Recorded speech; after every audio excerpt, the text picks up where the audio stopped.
Right Tirumala శ్రీవారి లడ్డు వివాదం నేపథ్యంలో అయోధ్య రామ మందిర నిర్వాహకులు కీలక నిర్ణయం తీసుకున్నారు.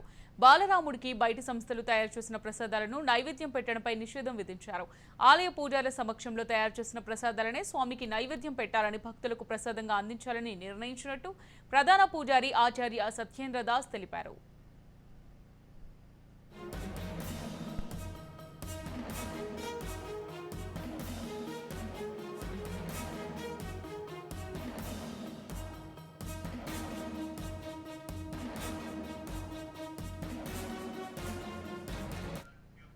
దేశవ్యాప్తంగా ఉన్న అన్ని ఆలయాలలో బయట వ్యక్తులు తయారు చేసిన ప్రసాదాలను నిషేధించాలని, తిరుమలలో లడ్డూ ప్రసాదాల తయారీ మొత్తం ఆలయ పూజారుల పర్యవేక్షణలోనే జరిపించాలని కోరారు. అలా తయారు చేసిన ప్రసాదాలను మాత్రమే దేవుళ్లకు సమర్పించాలని డిమాండ్ చేశారు.